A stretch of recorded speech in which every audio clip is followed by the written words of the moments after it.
कुछ लोग ऐसे रहते हैं जो आत्मिक पिता को नहीं मानते। जाग रहे हैं? उनका कहना है कि तुम्हारा एक ही पिता है। जाग रहे हैं? उनका कहना है कि आपका एक ही पिता है और वो है स्वर्गीय पिता, हमारा पिता परमेश्वर।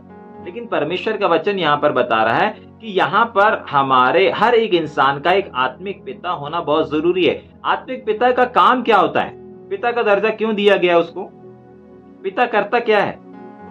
भौतिक रूप में और इस संसार में देखेंगे तो पिता का काम है एक बच्चे को जन्म देना। जाग रहे? उसका पालन पोषण करना, उसकी उंगली पकड़ करके उसको चलाना। समझ में आ रहा है? ऐसे ही आत्मिक क्षेत्र में पिता वो होता है जो आपको हर कदम पर उंगली पकड़ करके चलाना सिखाता है, जो आपका पालन पोषण करता है। जैसे शारीरिक पिता अपने शारीरिक बच्चों का पालन पोषण करते हैं, वैसे ही आत्मिक पिता भी अपने आत्मिक बेटे का पालन पोषण करते हैं। जाग रहे हैं? जितना ख्याल हम अपने भौतिक संसार में शारीरिक बच्चों का रखते हैं, उनके आगे के लिए, उनके भविष्य के लिए, उनके फ्यूचर के लिए हम बहुत सारी चीजों का प्लान करते हैं, योजनाओं को बनाते हैं। ऐसे ही एक आत्मिक पिता की भी ये जिम्मेदारी है कि वो अपने आत्मिक बच्चों के लिए, उनके भविष्य के लिए, उनकी सेवकाई के लिए, उनके आगे फ्यूचर के लिए क्या करे? बहुत सारी चीजों का इंतजाम करके रखे। और इसीलिए आत्मिक पिता होना बहुत जरूरी है। अगर आज आप आत्मिक पिता कहला रहे हैं और अगर आप अपने आत्मिक बच्चों के लिए कुछ नहीं कर रहे हैं, तो फिर आप आत्मिक पिता नहीं कहला रहे हैं। जाग रहे? और पिता क्या करता है? पिता बच्चों का निर्माण करता है। आज अगर किसी के संदेश को सुन करके अगर एक व्यक्ति का निर्माण हो रहा है, एक व्यक्ति प्रभु में आ रहा है, एक व्यक्ति प्रभु को ग्रहण कर रहा है, एक व्यक्ति प्रभु से कनेक्ट हो जा रहा है, वो उसका पिता कहलाएगा। एक व्यक्ति जिसने एक व्यक्ति के द्वारा सुसमाचार को जाना, समझा, सीखा और आज परमेश्वर में बना हुआ है, वो उसका पिता कहलाएगा। क्यों? क्योंकि उसने एक व्यक्ति को क्या किया? निर्माण किया।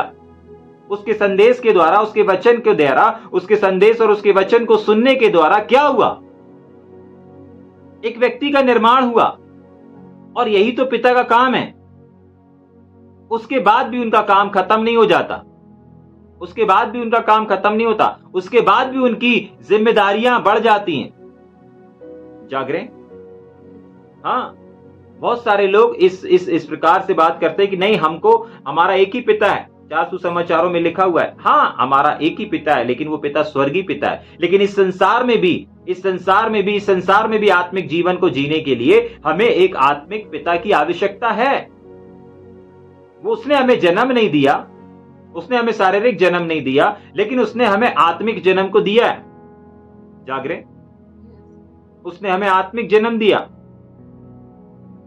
वो हमारे आत्मिकता के लिए कुछ कर रहा है। सोचे, विचार करें। अगर आपको नहीं मालूम कि आपका आत्मिक पिता कौन है, तो इस बात की ओर ध्यान करें कि आज आपके आत्मिक जीवन के लिए, आपके आत्मिक भविष्य के लिए, आपके आने वाले फ्यूचर के लिए कौन है जो काम कर रहा है, कौन है जो तैयारी कर रहा है। संसारिक चीजों के लिए नहीं, संसारिक बातों के लिए नहीं, लेकिन आपके आत्मिक क्षेत्र में आपको मजबूत करने के लिए कौन है जो तैयारी कर रहा है, कौन है जो इंतजाम कर रहा है, कौन है जो बता रहा है, कौन है जो सिखा रहा है, कौन है जो आपको बढ़ा रहा है। एक शारीरिक पिता यही करता है ना, अपने बच्चों के लिए राशन खरीद के लाएगा, उनको जो जो चाहिए वो खरीद करके लेकर के आता है ना। हाँ, ऐसे ही आत्मिक क्षेत्र में भी जो आत्मिक पिता रहते हैं, उनकी जिम्मेदारी रहती है। और इसीलिए आत्मिक संसार में आत्मिक पिता की आवश्यकता है। इमेजिन करें, अगर आपके संसार एक संसारिक लोग हो, संसारिक में अगर हम देखेंगे, भौतिक रूप से अगर हम देखेंगे, शारीरिक रूप से अगर हम देखेंगे कि अगर जिसके पास पिता ना हो, या उसका पिता खत्म हो जाए, या उसका पिता उसके साथ में नहीं, उसका पिता उसके पास में नहीं है, तो वो कैसी चीजों से या एक कंफर्ट लाइफ को जी सकता है? नहीं जी सकता। हाँ, जिएगा, लेकिन कब? जब वो अपने समझ में आएगा, जब वो एक काबिल इंसान बन जाएगा, तब वो एक अच्छे जीवन को जी पाएगा। समझ में आ रहा है?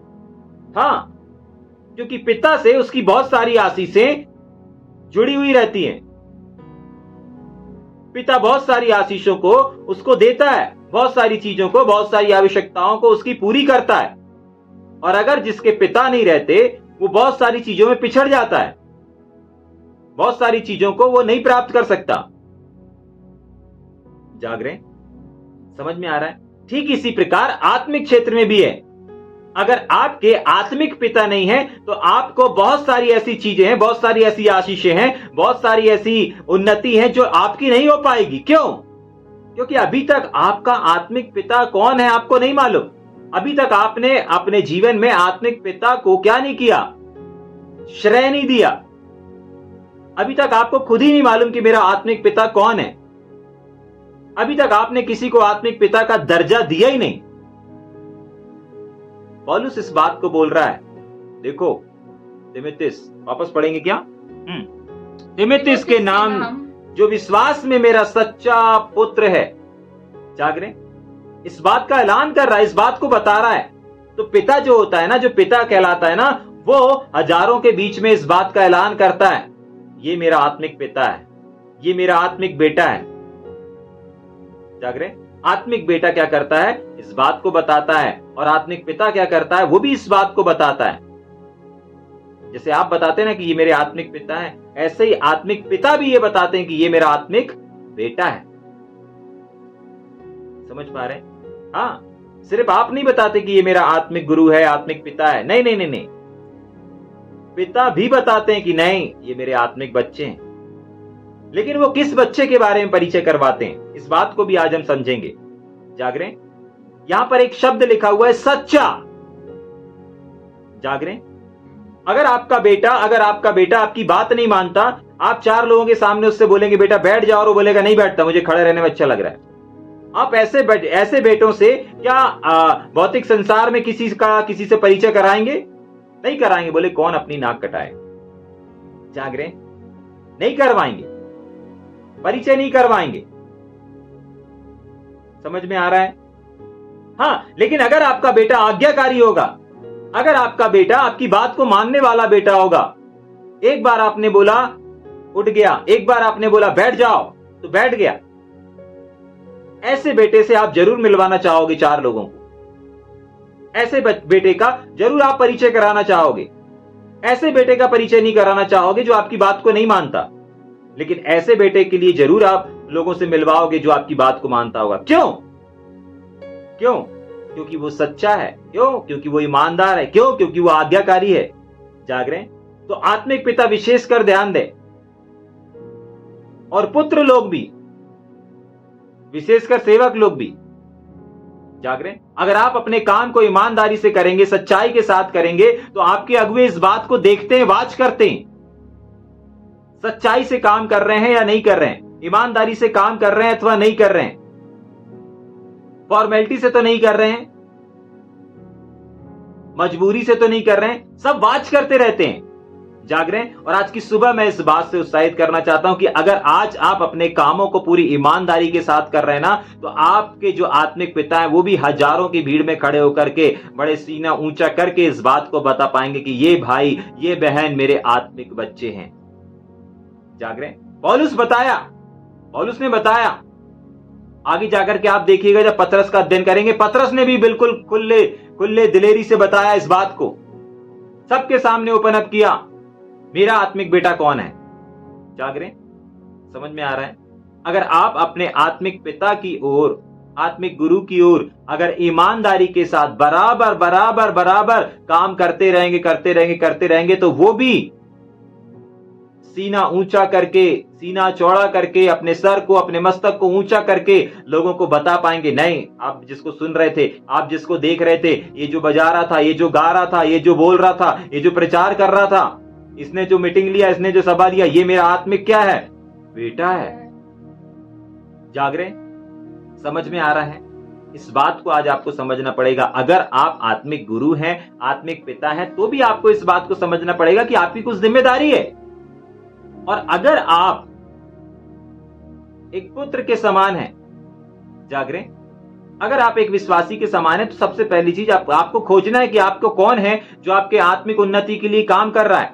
हो सकता है शारीरिक क्षेत्र में वो आपके बीच में काम नहीं कर रहा होगा, हो सकता है वो शारीरिक जरूरतों को पूरा ना कर रहा होगा, लेकिन आत्मिक चीजों के लिए अगर कोई आपके बीच में परिश्रम कर रहा है, आपको बढ़ाने के लिए, आपको सिखाने के लिए, दिन प्रतिदिन अगर कुछ बातों को कर रहा है, तो आपको उनको पहचानना है और उनको एक आत्मिक पिता का दर्जा देना है।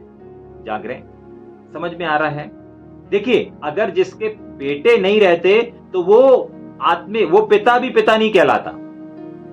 जाग रहे? आप लोगों ने सुना होगा ना कि अगर कोई स्त्री पुत्र को नहीं जनती या जिसके यहां संतान नहीं होती तो उसको बांझ बोलते हैं। ऐसे ही पिता के लिए भी है।